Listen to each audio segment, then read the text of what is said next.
Hello friend, this is Yograj Patil. और आज हम सीखने वाले हैं सिस्को एसीआई का एपिक का क्लस्टर कैसे बनाते हैं और लीफ रजिस्ट्रेशन नोड रजिस्ट्रेशन कैसे करते हैं। तो आपको मेरा स्क्रीन दिख रहा है लैपटॉप का, राइट? तो ये जो है ये मेरे लैब का स्क्रीन है। तो हम ये फर्स्ट स्टेप है डायरेक्टली क्लस्टर ब्रिंग अप करने के लिए। तो ये पूछ रहा है एंटर द फैब्रिक नेम। तो मैं फैब्रिक का नाम दूंगा ACI Mumbai. Enter the fabric ID 1 है। Enter the number of active controller in the fabric. मेरे फैब्रिक में एक्टिव कंट्रोलर 3 होने वाले हैं, तो मैंने 3 दे दिया। Is this standby controller? जो कंट्रोलर हम कॉन्फ़िगर कर रहे हैं वो स्टैंड बाय कंट्रोलर है? No. Enter the controller ID. इस कंट्रोलर को मैं आईडी 1 दूंगा, नंबर 1 कंट्रोलर है। Is this APIC connected to fabric over the L3 network? इस ऑप्शन को हम नो करेंगे बिकॉज ये ऑप्शन उसी सिनेरियो में हम एस करते हैं जब आपका कंट्रोलर वर्चुअल है और वो ओवर द L3 नेटवर्क आपके फैब्रिक से लिप एंड स्पाइन से कनेक्टेड है over the L3 network. Enter the pod ID मेरा 1 होगा। Enter the controller name. यहाँ पे हम कंट्रोलर का नाम देंगे APIC 1। Enter the address pool for TEP address. अब इसके लिए ये टेप एड्रेस इसलिए यूज होता है ताकि जब मेरा क्लस्टर फुल्ली फिट हो जाए, सारे नोड में रजिस्टर कर लूँ, तो उस सिनेरियो में जब एक दूसरे से device with in the fabric communication करेंगे तो वो इस टेप एड्रेस के बिहाफ पे कम्युनिकेशन करेंगे। अब मैं डायरेक्टली अगर एंटर कर देता हूँ तो ब्रैकेट में जो आपको बाय डिफॉल्ट वैल्यू दिख रहा है 10.0.0.0/16 वो ऑटोमेटिकली ले लेगा। Enter the वीलैन ID for the infra network. तो बाय डिफॉल्ट मैं 4 वीलैन दे देता हूँ। अब ये वीलैन with in the fabric use होगा। मेक श्योर और कीप इन माइंड कि ये वीलैन कहीं अदर जगह यूज ना हो ताकि वो ओवरलैप ना हो सके। This is reserved for the ACI fabric. Enter. Enter address pool for BD multicast addresses, GIPo बोलते हैं हम इसे। ये भी हम बाय डिफॉल्ट जो स्क्वायर ब्रैकेट में आपको देख रहा है स्क्रीन पे, मैं एक बार आपको वो हाईलाइट कर देता हूँ स्क्वायर में। ये वाला जो अभी मैं हाईलाइट कर रहा हूँ रेड लाइन में, ये वाला ये जीपो एड्रेस, ये अगर मैं एंटर कर देता हूँ तो ये by default as it is ये वैल्यू ले लेगा जैसे हमने टेप एड्रेस के लिए दी। तो ये जो है that is BD multicast address, ये मेरा यूज होगा बम ट्रैफिक के लिए। ठीक है, 1 सेकेंड। ओके, आ गए हम स्क्रीन पे। एंटर कर दिया मैंने। ये मेरा जीपो जो होगा वो बम ट्रैफिक के लिए ब्रॉडकास्ट यूनिकास्ट मल्टीकास्ट के लिए यूज होगा। अब ये पूछ रहा है enable IPv6 for the out of band management interface. अब मुझे IPv6 अनेबल नहीं करना है तो मैं उसको सिंपली नो कर दूंगा। अब यहाँ पे आपको आईपी एड्रेस देना है। ये आईपी एड्रेस आपका मैनेजमेंट का आईपी एड्रेस होगा, IPv4 एड्रेस। जब आप ब्राउजर में जाके उसे HTTPS करोगे तो ये आईपी डाल के आपको उसे GUI को एक्सेस करना है एपिक को। तो ये आईपी आपको ध्यान से डालना है 172.168.100/24। एंटर। अब पूछ रहा है कि उस मैनेजमेंट आईपी का डिफॉल्ट गेटवे क्या होने वाला है। 172.168.0.0254 स्लैश की जरूरत नहीं है, सॉरी। ओके। इंटरफेस स्पीड पूछ रहा है, ये मैनेजमेंट का इंटरफेस स्पीड रहेगा हमारा, ये मैं एज इट इज में इसे ऑटो ही छोड़ दूंगा। एनेबल द स्ट्रॉन्ग पासवर्ड, नहीं, ये मेरा लैब एनवायरमेंट है, मुझे जरूरत नहीं है स्ट्रॉन्ग पासवर्ड की, तो मैं इसे सिंपली नो करके एंटर कर दूंगा। अब आपको यहाँ पे पासवर्ड एंटर करना है जो कि आपके एडमिन यूजर को पासवर्ड रहेगा ये डायरेक्टली। मैं यहाँ पे पासवर्ड डाल देता हूँ, reenter the password. Okay. Sorry. Okay, would you like to edit the configuration? अगर हमने ऊपर दिए गए पैरामीटर में कुछ गलती की है, अगर आप चाहते हो कि मैंने कुछ गलती की है और मैं उसे मतलब री-एंटर करना चाहता हूँ ऊपर के पैरामीटर, उस मिस्टेक को मैं चेंज करना चाहता हूँ, तो उस सिनेरियो में आपको यहाँ पे एस करना है। अगर आप एडिट करना चाहते हो तो वो वापस एस करने के बाद एंटर दोगे तो आपको वापस ये फैब्रिक नेम के फर्स्ट स्टेप पे लेके जाएगा। और अगर मैं यहाँ पे नो करता हूँ तो ये डायरेक्टली मेरा बूटस्ट्रैप कॉन्फ़िग स्टार्ट कर देगा। ठीक है, अब मेरा एपिक 1 जो है वो कॉन्फ़िगर हो चुका है और वो अब रीलोड होके वापस आएगा। तब तक मैं सेकंड एपिक पे चलते हैं और उसे कॉन्फ़िगर करते हैं हम। ओके, तो हम आ गए अभी सेकंड एपिक की विंडो पे। एपिक 2 है मेरा, तो अब मैं इसे कॉन्फ़िगर करने वाला हूँ। वापस सेम पैरामीटर मैं इसको दूंगा। इसमें क्या पैरामीटर चेंज करने हैं मैं आपको बताता हूँ। तो पहले तो हम फैब्रिक का नेम जो है वो एज इट इज रखेंगे।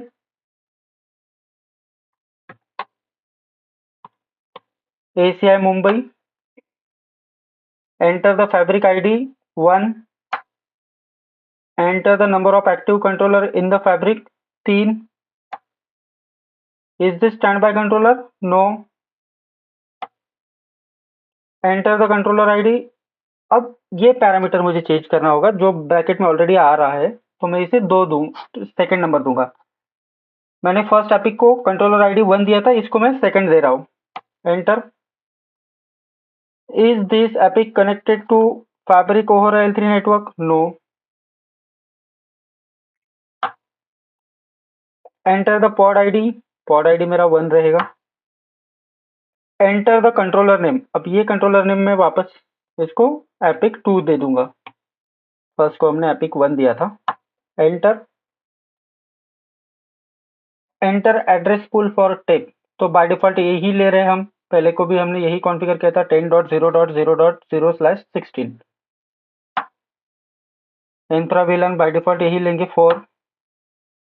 IPv6 नहीं कॉन्फ़िगर करना है मुझे, सिंपली नो कर दूंगा।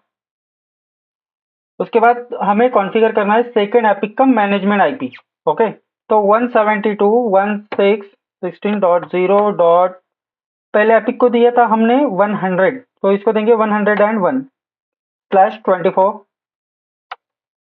Okay, enter. उसके बाद इसका जो गेटवे है वो कॉन्फ़िगर कर देंगे 172.16.0.254। Enter. Enter. Would you like to edit the configuration? No. Enter.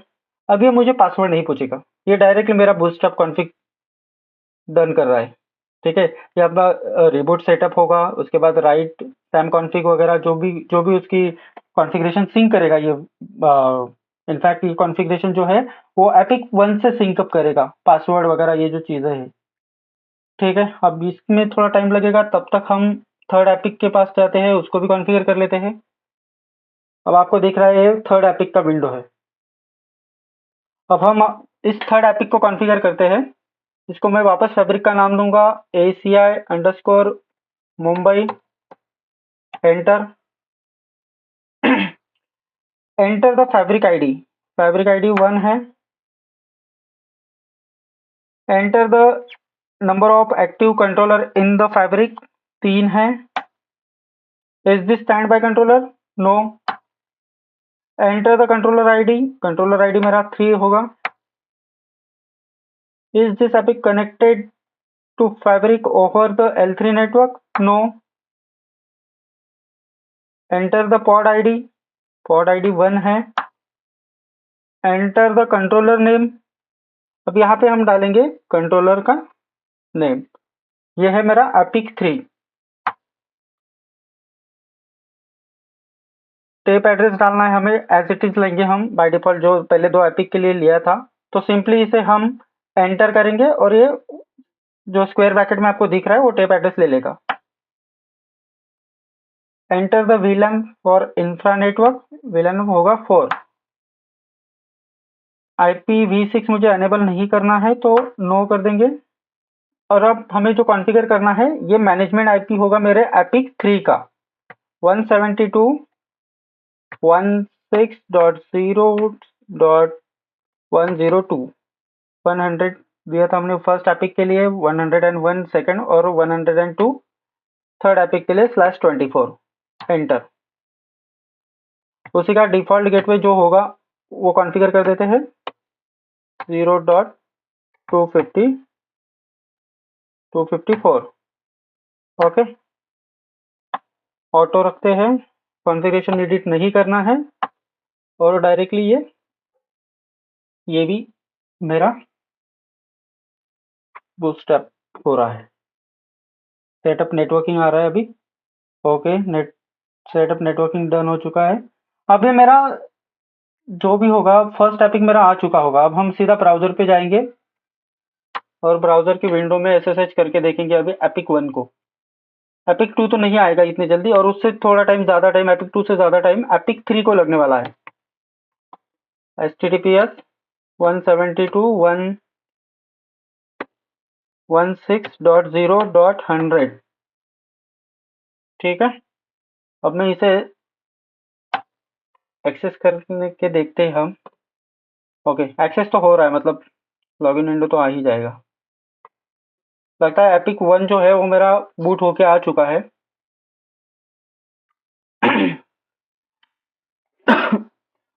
Okay guys, तो ये है हमारा तीनों एपिक कॉन्फ़िगरेशन का एक टेक्निकल मेथड। जिस प्रकार से हम तीनों एपिक को कॉन्फ़िगर करते हैं तो वो अपने आप सिंकअप तो अब वो अपने आप हो जाएंगे। हमें कुछ करना नहीं है, बस खाली वेट करना है ताकि वो सिंक कर ले। एपिक 1 एपिक 2 जो है वो 1 से सिंक कर ले, और एपिक 2 जो है 3 जो है वो दोनों से 1 और 2 से सिंक कर ले जो बचा हुआ कॉन्फ़िग है।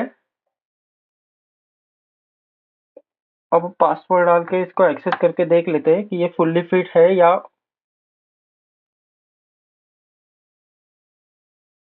ओके, लॉगिन तो मेरा हो चुका है और ये वर्जन है हमारा 6.01G। Okay okay, just one one second. इतने एपिक आए हैं मेरे पास, थोड़ा स्क्रीन छोटा करता हूँ मैं, वेट। ओके, अब आप देख सकते हैं यहाँ पे, एक मिनट मैं आपको हाईलाइट करके देता हूँ ये स्क्रीन थोड़ा। अब आप ये मैंने रेड रेड रेक्टेंगल में जो हाईलाइट किया हुआ है ये देख सकते हो। यहाँ पे एक एपिक मेरा फुल्ली फिट दिख रहा है, राइट। और आप देख सकते हैं ये एड्रेस, ये जो एड्रेस दिख रहा है आपको 10.0.0.1, ये हमने जो टेप पुल दिया था /16 का, उस टेप पुल में से इस एपिक ने एक आईपी उठाया है for the communication between the fabric. अब जब सेकंड एपिक मेरा लोड होके वापस आएगा तो वो सेकंड एपिक भी एक आईपी लेके आएगा और क्लस्टर ज्वाइन करेगा। उसके बाद थर्ड एपिक थोड़ा टाइम लेगा, फिर वो भी उसको भी एक आईपी असाइन होगा 10.0.0.3, और वो भी फिर एक क्लस्टर ज्वाइन करेगा। जब तीनों एपिक एक दूसरे से प्रॉपर सिंक हो जाएंगे तो मेरा क्लस्टर यहाँ पे फुल्ली फिट हो जाएगा। ओके ओके, तो तब तक हम क्या करते हैं कि हम फैब्रिक टैब में जाएंगे और जो पेंडिंग नोड है उनको रजिस्टर्ड कर लेंगे। तो उसके लिए हमें फैब्रिक में जाना है, इन्वेंटरी पे क्लिक करना है and then fabric membership option पे। उसके बाद आप देखोगे यहाँ पे रजिस्टर्ड नोड का टैब है। तो यहाँ पे हमने अभी तक किसी नोड को रजिस्टर्ड नहीं किया है, तो ये हमें यहाँ पे एम्प्टी आ रहा है। अब हम क्लिक करेंगे नोड पेंडिंग रजिस्ट्रेशन पे, तो यहाँ पे मुझे एक लीफ दिख रहा है, तो मैं सिंपली उसे सिलेक्ट कर लूंगा और उस पर राइट क्लिक करके रजिस्टर पे क्लिक करूंगा। उसके बाद हमें उसका नोड आईडी देना है, तो मैं लीफ के लिए सिलेक्ट करूंगा 101 और नोड नेम देंगे हम, इसको हम बॉर्डर लीफ बना देंगे, बॉर्डर लीफ 101। ओके, उसका रोल एज इट इज है लीफ, और हम सिंपली रजिस्टर पे क्लिक कर देंगे। तो ये इसका स्टेटस आप देख सकते हो अभी अननोन हो चुका है।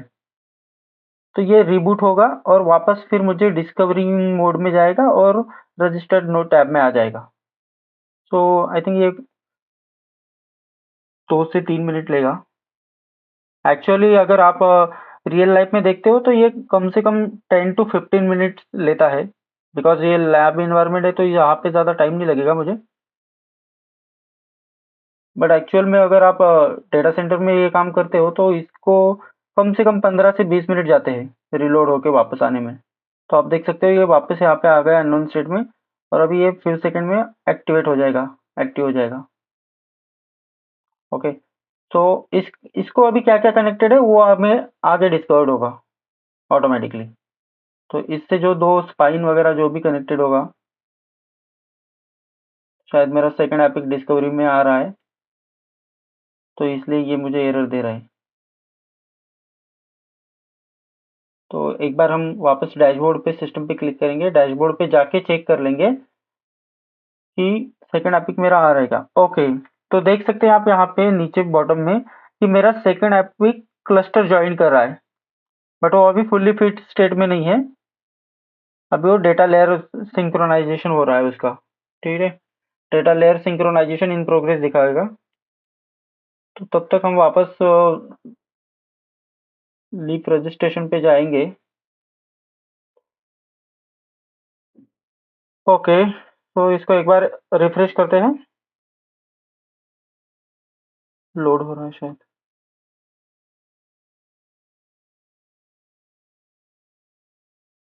एक्चुअली वो सेकंड एपिक क्लस्टर ज्वाइन कर रहा है इसलिए मुझे ये एरर आ रहे हैं, आप देख सकते हो जो स्क्रीन पे एरर आ रहे थे। तो नो प्रॉब्लम, रजिस्ट्रेशन में तो कोई चैलेंज नहीं होगा, सेकंड ज्वाइन करते ही हम रजिस्टर कर लेंगे। वेट करते हैं कुछ 1-2 मिनट, तब तक मैं एक बार ट्राई करता हूँ इसको रिफ्रेश करने के लिए। ओके, इस सेकंड एपिक क्लस्टर ज्वाइन करता है तब तक मैं आपको ये ऑटो फर्मवेयर वाला एक एक्सप्लोर कर लेते हैं हम, ये जो यहाँ पे लास्ट टैब दिख रहा है। ओके, तो ऑटो फर्मवेयर के पे क्लिक करने के बाद यहाँ पे आप देख सकते हो एक चेक बॉक्स है। अगर मैं इसको चेक कर लेता हूँ, सिलेक्ट कर लेता हूँ, और आई थिंक मुझे ये भी नहीं करने दे रहा है। मैं पूरी लैब को ही रिफ्रेश करता हूँ, जस्ट 1 सेकेंड। इसको एक बार रिफ्रेश करके देख लेते हैं। वो सेकंड एपिक जब तक फुल्ली फिट स्टेट में नहीं आएगा ये मुझे शायद कुछ करने भी नहीं देगा। तो वेट करते हैं सेकंड। ओके, मेरा ये लीफ तो आ गया है एक्टिव स्टेट में।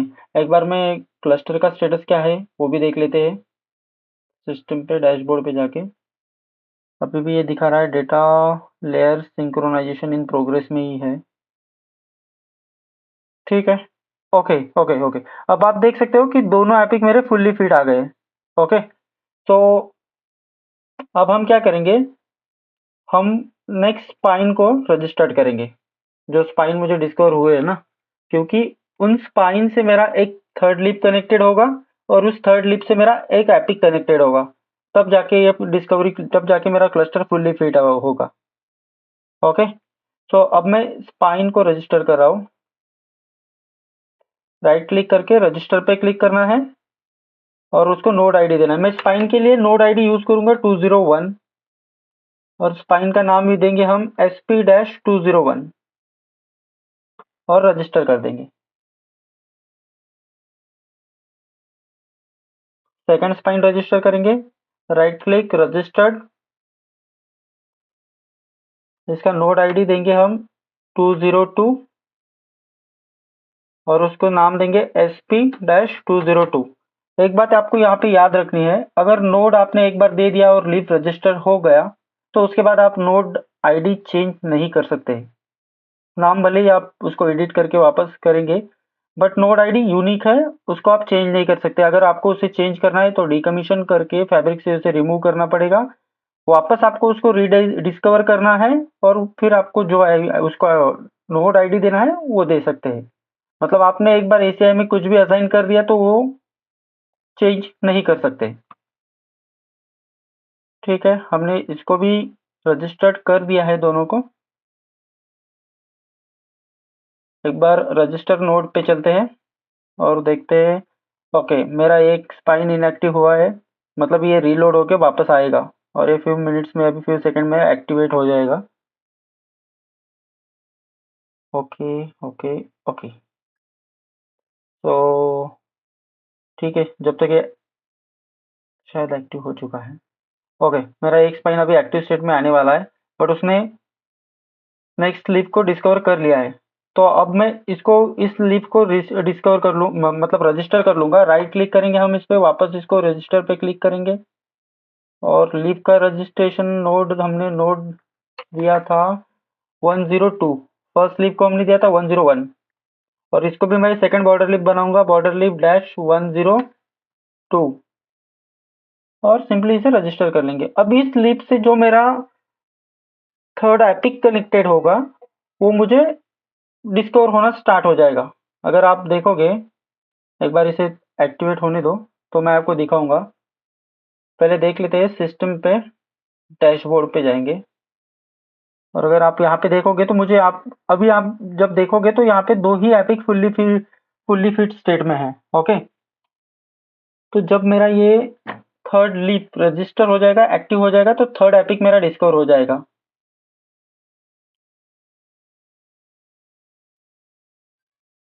एक सेकंड देख लेते हैं सबका स्टेटस क्या है। अब मेरा एक बॉर्डर लीफ ही खाली जो एक्टिव होना बाकी है, ये लास्ट वाला देख सकते हैं इनएक्टिव हुआ है अभी। तो रिफ्रेश करके वापस एक बार चेक करते हैं। ठीक है, ये इसका मतलब ये एरर आया, इसका मतलब मेरा थर्ड एपिक क्लस्टर ज्वाइन करने की कोशिश कर रहा है, मतलब वो आ चुका होगा और डेटा सिंक्रोनाइजेशन हो रहा है उसका। ठीक है, एक बार देख लेते हैं हम। ओके, थर्ड एपिक ने क्लस्टर ज्वाइन कर लिया है यहाँ पे, अब आप देख सकते हो, बट वो फुल्ली फिट नहीं है, अभी भी वो data layer synchronization in progress process में है। ठीक है, तो तब तक हम थर्ड वापस नोड पेंडिंग नोड रजिस्ट्रेशन में देख लेते हैं, कोई नोड पेंडिंग तो नहीं है। अब आप अगर देखोगे एक्टिव स्टेटस में रजिस्टर्ड नोड में, तो मेरे पास दो स्पाइन है, ये नीचे वाले दो स्पाइन 201 202, और मेरे पास दो लीफ है जिनको मैंने नाम दिया है बॉर्डर लीफ 101 और बॉर्डर लीफ 102। अब पेंडिंग नोड रजिस्ट्रेशन में कुछ है तो नहीं, इसका मतलब मेरे लैब में इतना ही सेटअप है। ओके, और ये ऑटो फर्मवेयर वाला जो पार्ट है, जब तक थर्ड एपिक हमारा क्लस्टर फुल्ली फिट ज्वाइन करता है तब तक मैं आपको ये ऑटो फर्मवेयर अपडेट वाला एक टैब है, इसको हम एक्सप्लोर कर लेते हैं। यहाँ पे आप देख रहे हो auto firmware update on the switch discovery, ये जो है, इसको मैं अगर चेक कर लेता हूँ, और मैंने अभी मेरा ये वर्चुअल लैब है इसलिए मैंने यहाँ पे कोई वर्जन डाला नहीं है, इसमें कोई वर्जन पुश नहीं किया है एपिक का या फिर स्विचेस के लिए, लीप के लिए। तो अगर मैं यहाँ पे कोई फर्मवेयर अपग्रेड करता हूँ या फिर इसको चेक करके यहाँ पे फर्मवेयर का वर्जन जो है वो सिलेक्ट कर लेता हूँ और इसे सबमिट कर देते हैं हम। ओके, तो क्या होगा, जब भी यहाँ पे दिखा है देख सकते हैं आप, जब भी new switch discovery with new node ID, उस टाइम पे ये उसे डायरेक्टली अपग्रेड करके रजिस्टर करेगा। सेकंड सिनेरियो क्या है, switch replacement with the existing node ID, अगर उसका फर्मवेयर लेटेस्ट नहीं अपडेट नहीं है तो भी ये उसे अपग्रेड करके ही रजिस्टर करेगा। एंड थर्ड है initialization and rediscovery of the existing node, उस सिनेरियो में भी ये हम इसे अपग्रेड करके ही रजिस्टर्ड करेगा। मतलब ऑटो फर्मवेयर का ये एक बेनिफिट्स है कि आपको उसे मैन्युअली या फिर रजिस्ट्रेशन के बाद अपग्रेड करना नहीं पड़ता है, ये डायरेक्टली अगर आपने ये सेटिंग करके रखी है तो वो डायरेक्टली उसे अपग्रेड करके ही लेता है जो फर्मवेयर उसके पास एग्जिस्टिंग रनिंग है। But in the real life हम ये मेथड फॉलो नहीं करते हैं। ओके, तो अब हम देखते हैं कि क्लस्टर मेरा स्टेटस क्या है, क्लस्टर का, एपिक का जो क्लस्टर बनाया हमने, अब उसका करंट स्टेटस क्या है। ओके, अब तीनों एपिक देख सकते हैं आप फुल्ली फिट आ चुके हैं, मतलब फुल्ली तीनों एपिक ने कॉन्फ़िगरेशन एक दूसरे के साथ सिंक अप कर लिया है और ये मेरा पूरा फैब्रिक अब फुल्ली फिट है और इस तरह से हमने अभी एक क्लस्टर बना लिया है। अब नेक्स्ट वीडियो में हम आपको बताएंगे कि हमने जो यहाँ पे लीफ रजिस्टर्ड किए हैं,